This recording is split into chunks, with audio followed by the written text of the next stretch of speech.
Hey everyone, it's Julianne here for Trinity Stamps and welcome back. Today I'm going to be showing you how I created this totally sweet and candy-filled scene card using all of the sweet goodies that I could find in my craft room. For my card today, I am going to be using some of my favorite stamp sets that Trinity Stamps offers, and that includes the Dir-Tea Bunny, the Sweet Scenty Mini stamp set, as well as those coordinating dies, and the Sweet Surprise stamp set. So let's get started. I'm going to be starting out my card today by first creating my scene. I'm going to be deciding on the placement of each one of my stamp sets, and once I have a good idea of where I want everything to go, then I'm actually going to start working on my stamping. For any type of scene cards, you definitely want to make sure that you have decided on the placement of your images. That way you know which images you need to stamp first. For my card today, I knew that I wanted to have my bunny in front of my scene, so I am going to be stamping that image first. Then I will mask him off and start stamping the cupcakes that'll be behind him. I honestly couldn't decide what I wanted to create for my post this week. Whenever I get in a little bit of a crafty funk, I go back to what I do best, which is creating scene cards. I find it best that whenever I am in a funk that I pull out my favorite stamp sets, which is definitely that cute little bunny, and I create a card around it. Once I had the bunny and the two cupcakes all stamped out, I really thought as though my card was still needing something, especially on the right-hand side. So I'm going to line my card panel back up in my MISTI, and I'm going to continue stamping to create more of a scene. And to do this, I'm going to be bringing in two additional stamp sets, the Candy Jar stamp set, as well as the Sweeter Than stamp set. Now again, before I actually do any stamping, I'm going to be deciding on the placement of all of my images, and which ones that I want to look as though they are in the front versus the ones I want to look as though they are in the back. And once I have that all figured out, then I will actually start my stamping.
Now that I have all of my stamping done, the next step is actually my favorite part when it comes to creating scene cards, which is where I get to peel back all of my mask in order to reveal the scene that I've created.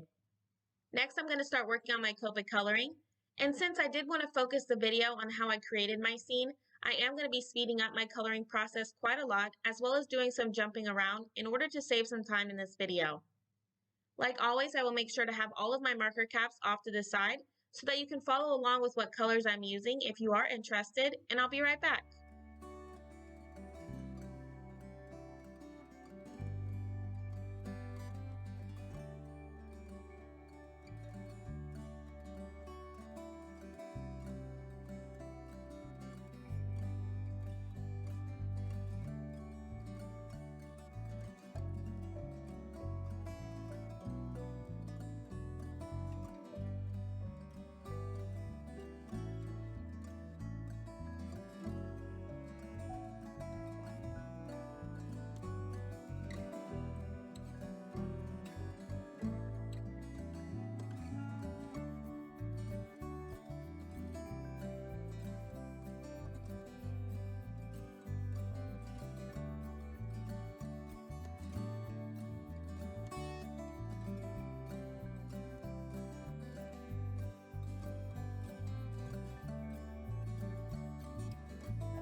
Next, I need to create the shadows under each one of my images to make it look as though they are actually sitting on a surface and not just floating on the top of my card.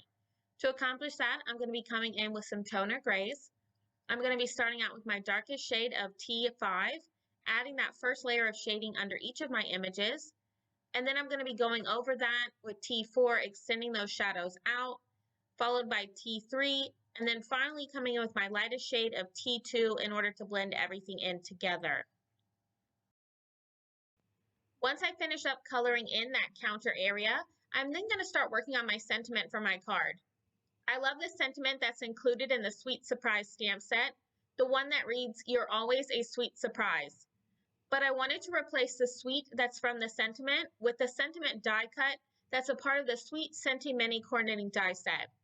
So what I'm going to do once I decide on the placement of my sentiment, I'm just going to line my card panel back up in my MISTI, and then I'm going to stamp the first part of my sentiment, the part that reads, "You're always a," making sure to mask off the rest of my sentiment while I'm stamping. Once I have that first part of my sentiment all stamped out, I'm then going to reposition my stamp onto my card panel, and I'm just going to stamp the word "surprise" from that same sentiment. And again, when I'm doing my stamping, I'm going to make sure that I mask off the rest of my sentiment. That way, at this point, my card is going to read, "You're always a surprise." But once I add in the sweet die cut in the center of it, it will read again, "You're always a sweet surprise." Next, I'm going to start finishing up my card by adhering everything together, as well as adding in those last final touches.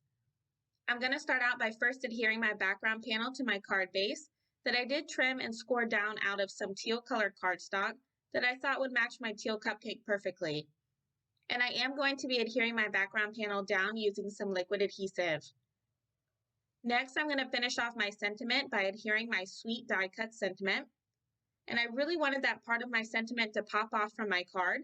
So for that, when I used the sweet die and I ran that through my die cutting machine, I did that from some yellow colored cardstock.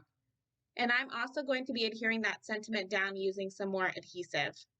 Finally, to finish off my super sweet card, I am going to be adding some glossy accents to each of those candy pieces that I colored in earlier. I thought adding this on top of each of them would be the perfect final touch for my card and would make them really look like candy. So once I finish up those last few candy pieces, that's going to complete my card for today. I just love how this card came out, and I hope that you do too, and it really makes me want some cupcakes and candy right about now. I want to thank you all so much for stopping by and spending some time with me. If you liked this video, make sure to give it a thumbs up, as well as subscribe for even more card making ideas. If you are interested in any of the supplies I used today, they will all be listed and linked down below in the description box. And as always, I hope you have a wonderful day and happy crafting!